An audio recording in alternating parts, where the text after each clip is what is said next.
E nesse meio, né, nessa situação, como em todas as outras, os crentes ficam em polvorosa, né? Os crentes começam a dizer, tá aí, sinal se cumprindo, né? Israel é o relógio de Deus, ó, tá vendo, Deus está agindo no mundo, e a gente tem que ficar atento em Israel, e assim, muita gente, né, realmente está com as antenas totalmente ligadas para lá o tempo todo. E aí a nossa live é para falar sobre esse assunto, reverendo, se realmente, né, a gente pode considerar Israel como uma espécie de relógio de Deus. O que eles querem dizer por relógio de Deus? Que é o modo como Deus marca o tempo, né? Deus marca o tempo a partir de Israel, dos acontecimentos que se desenvolvem lá no Oriente Médio, que acompanhando aqueles acontecimentos, nós temos uma noção, ou teríamos, né, uma noção do que Deus está fazendo. Em geral,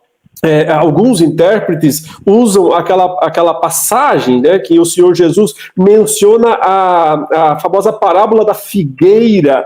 Nós temos isso, por exemplo, registrado no texto de Mateus 24, lá nos versículos 32 a 35, quando Jesus diz assim, aprendam a parábola da figueira.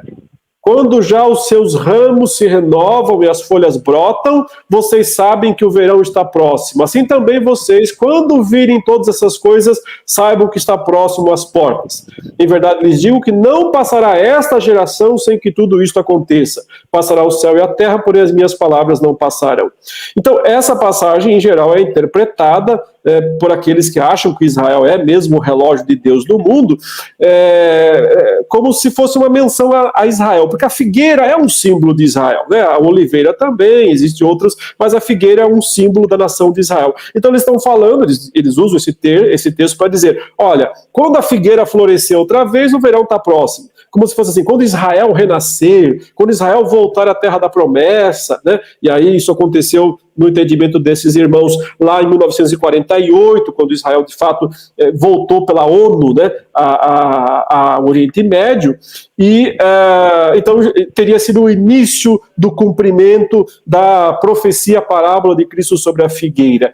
E também eu vejo alguns intérpretes nessa mesma linha usarem essa palavra do verso 34, né, geração, quando ele fala, em verdade lhes digo que não passará esta geração sem que tudo aconteça, eles dizem, geração aqui significa, outra vez, os israelitas, a nação de Israel como um todo, que sempre vai existir, que Deus preserva até o fim dos tempos. É basicamente esse texto que serve, né, de fundamento para a defesa de Israel como o relógio de Deus. Começando então a falar sobre isso, né? Qual a sua opinião, qual a sua visão sobre esse assunto dessa perspectiva?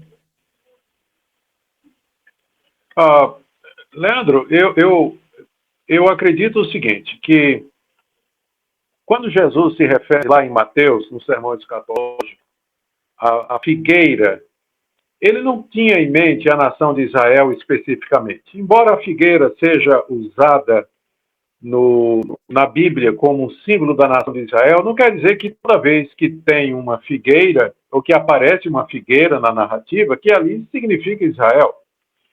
E é o caso. E a prova maior disso é que, se você der uma olhada na versão do Sermão Escatológico de Lucas, Lucas diz assim, diz que Jesus disse assim, quando vocês virem a figueira e todas as demais árvores e florescerem, então vocês sabem que está próximo o verão.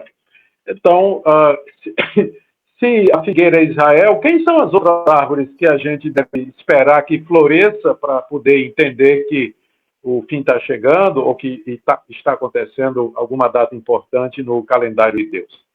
Então, a minha primeira palavra, né, minha primeira participação, é dizer que essa interpretação, ela carece de fundamentação bíblica. Uma regra boa de interpretação é que um texto da Bíblia se interpreta com outro.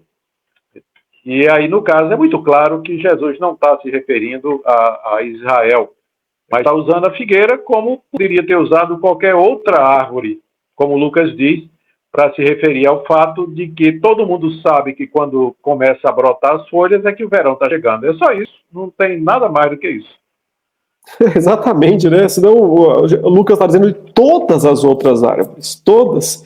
Então teria que ser. Então, se fosse para interpretar que a figueira é Israel, teria que ser todas as outras nações, né? As outras nações todas. Então, todas elas teriam que florescer, todas elas teriam que, ou seja, aí já fica muito claro, muito evidente que não tem nada a ver, né? A parábola não está falando, usando o termo figueira aí, a árvore, para simbolizar Israel.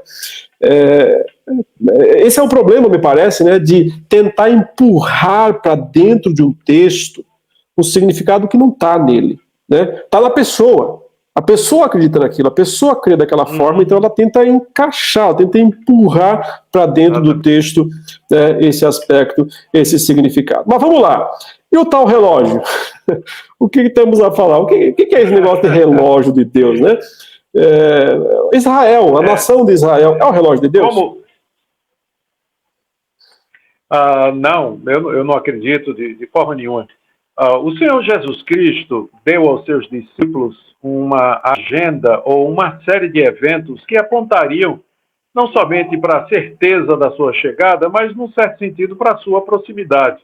E ele fez isso no sermão escatológico dele, que você encontra em Marcos 13, em Mateus 24, se não me engano, em Lucas 23. Eu não estou seguro aqui de cabeça.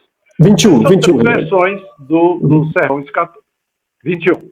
São três versões do sermão escatológico em que Jesus respondeu a pergunta dos discípulos, né, que sinais haverão da tua vinda e do fim do mundo. E Jesus mencionou o surgimento de falsos profetas, mencionou guerras, mencionou fomes, mencionou pestes, mencionou perseguição contra os seus discípulos, mas ele não fez nenhuma referência à nação de Israel. A única referência que poderia se dizer que tinha a ver alguma coisa com os judeus é quando Jesus fala que quando virem Jerusalém cercada de exércitos, saber que está próxima a sua desolação. E ele fez isso aí citando uma profecia de Daniel a respeito do abominável da desolação, que Lucas já interpretou dizendo que se referia à invasão do exército romano. Então, isso aí é alguma coisa que já aconteceu. A invasão foi no ano 66 e a consumação com a destruição de Jerusalém e a dispersão do povo judeu foi no ano 70. E o que sobrou depois no ano 125, na Revolução de Bar Korba.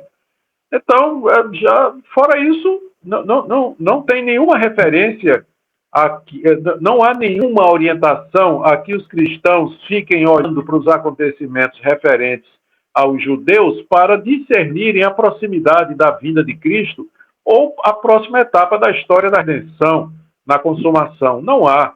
Jesus poderia ter dito, né, se fosse, ele teria dito no sermão escatológico. Aliás, quando ele termina de contar o sermão escatológico, ele diz: eis que tudo os predisse. Eis que tudo eu predisse a vocês. Por isso, eu não creio que a gente deva olhar para a nação Israel como indicador de que Deus está numa nova etapa da sua ação no mundo ou qualquer outro tipo de atitude escatológica.